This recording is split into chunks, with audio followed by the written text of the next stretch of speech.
La nuée dans les Écritures est une métaphore. Et si vous prenez le texte nuée littéralement, ou l'expression nuée littéralement, vous allez, comme beaucoup, attendre justement que Jésus vienne sur une nuée. Vous allez espérer le voir. Mais je vous rassure que dans Ésaïe, dans Exode 32, lorsque Dieu est descendu sur la nuée, pour confondre l'Égypte, Dieu n'était pas là. Donc la nuée, c'est justement une image qui renvoie à la justice de Dieu, à la vengeance de Dieu. Et donc lorsque Dieu est descendu en Égypte, on ne l'a jamais vu, on ne l'a pas vu.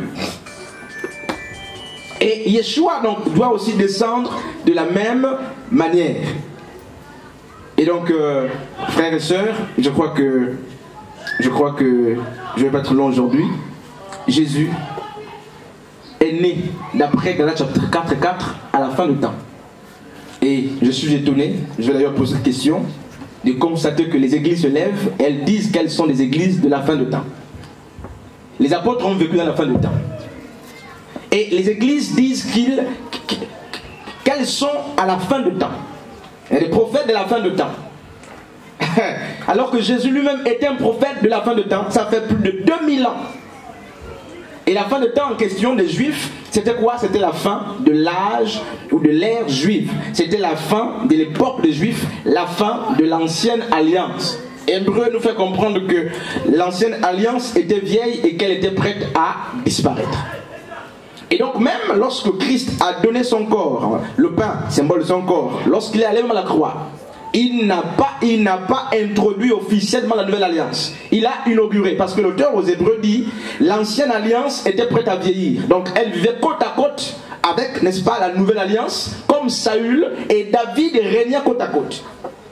David était roi, mais aussi longtemps que Saül était sur le trône, David ne pouvait pas se lever. Donc l'ancienne alliance est inaugurée par la personne de Christ, mais il y a que cette alliance ne peut pas, n'est-ce pas, partir, s'effacer, disparaître aussi longtemps que ce qui constitue l'épicentre justement, n'est-ce pas, de cette alliance n'est pas détruit. Donc Jérusalem est le temple juif qui a été détruit, je rappelle, à l'an 70 lors de la guerre judéo-romaine par Titus, mais c'est ce que les chrétiens ne savent pas, c'est la bête en question de l'histoire, c'est le faux prophète. Je ne suis pas sur le faux prophète, mais on aura le temps justement de répondre aux questions.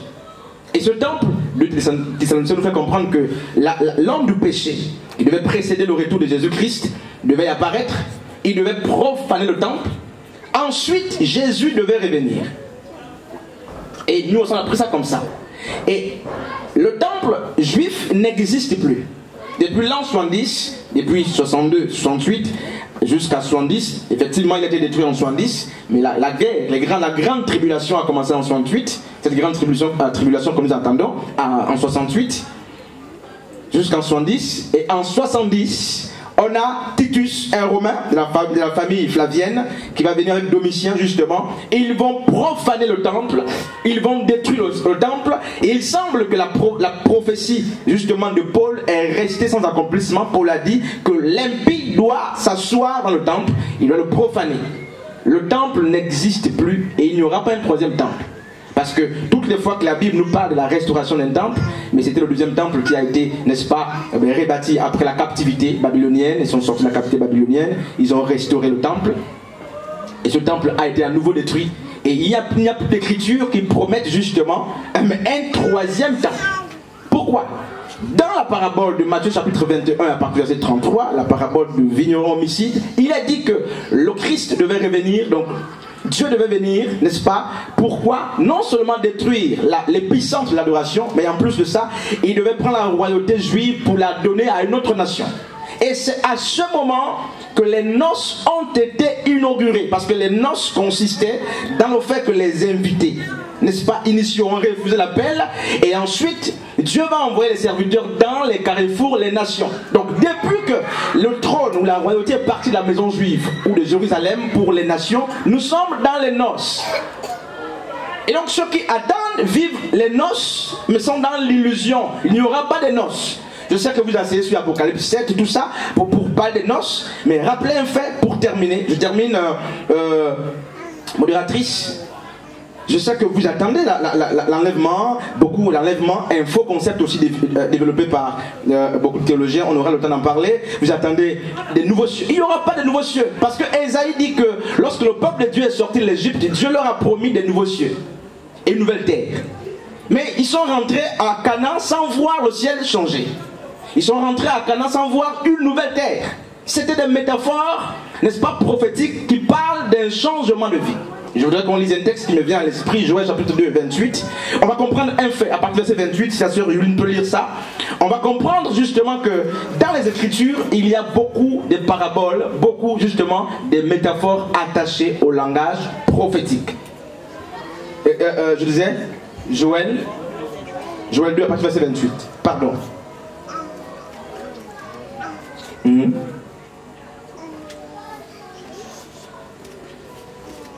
Joël 2, 28.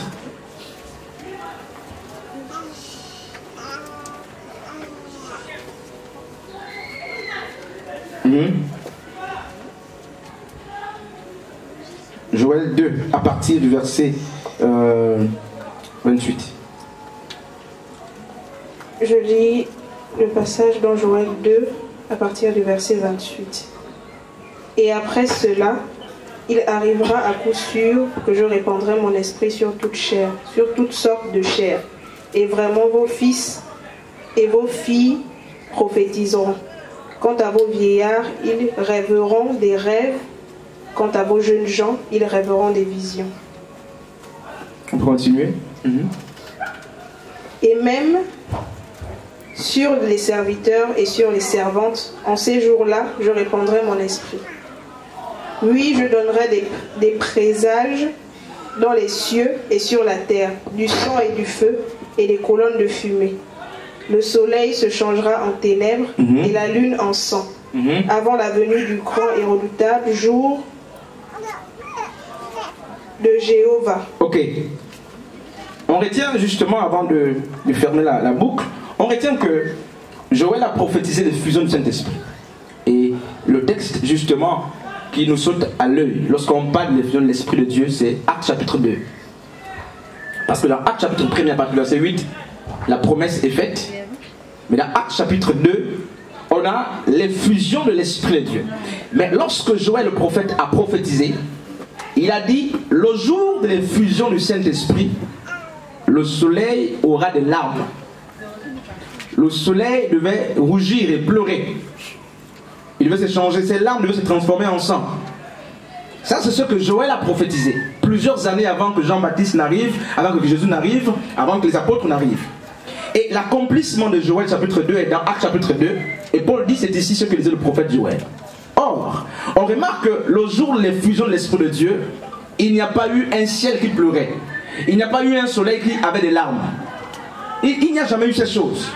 Et parce qu'il n'y a jamais eu ces choses, on comprend que Joël était prophète, un prophète qui utilise un langage métaphorique pour graduer ou ponctuer, montrer la gravité justement, n'est-ce pas, de l'événement. Et nous sommes restés collés à ce discours et nous attendons l'enlèvement pour le ciel, alors qu'aucun texte biblique n'a dit aux hommes que vous irez au ciel. C'est de l'illusion. Les chrétiens veulent le ciel. Je crois que je vais m'arrêter par là pour aujourd'hui. Et demain, on va commencer un peu plus tôt. Les chrétiens veulent le ciel. Les chrétiens veulent l'enlèvement. Leur enlèvement. Et je suis sûr que ceux qui ont les enfants vont peut-être voir les enfants rester, les maris, tout ça, le travail rester. Mais demandez-leur, où irez-vous et qui vous a promis le ciel? Montrons les textes bibliques, là même, qui disent que vous irez vivre au ciel. Il n'y a pas. Mais nous on l'acclame, on chante dans les églises que le ciel, je vais aller là-bas, je vais rester là-bas. Je vais aller au ciel, je vais rester au ciel. Ma famille et moi, Seigneur. Mais ma Bible me dit que le ciel doit descendre sur terre. C'est ce que ma Bible me dit. Donc l'espérance que nous avons du ciel, elle est complètement illusoire. Elle est vaine. Et Jésus a dit, votre génération. Ça c'est au 1er siècle.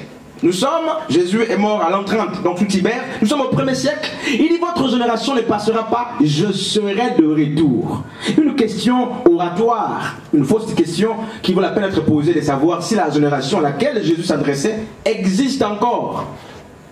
Jésus a dit dans Matthieu chapitre 16, 28, quelques-uns d'entre vous ne mourront point sans avoir vu mon retour. Il parlait justement à ses disciples et ses apôtres, mais tous sont morts. Et ils nous disent qu'il faut toujours attendre. Et ça fait peur lorsqu'on en parle. Il faut attendre. Je disais qu'on va décourager l'incrédulité pour encourager davantage la foi. Donc, frères et sœurs, je crois que mon heure est impartie. Jésus que nous attendons, mais justement, est bel et bien revenu d'après les Écritures. Je le dis avec beaucoup d'humilité. Et tous les documents sont là, on va vérifier. Je crois que demain, ça va être peut-être un débat. Je crois qu'on va plus s'appuyer dans le débat. Et voilà. Et c'est une guerre d'idées, une guerre doctrinale. J'aimerais rappeler aux chrétiens que, avant de finir, que vous êtes dans quel courant? En tant que chrétien, vous êtes dans quel courant? Parce que l'eschatologie a 4 courants.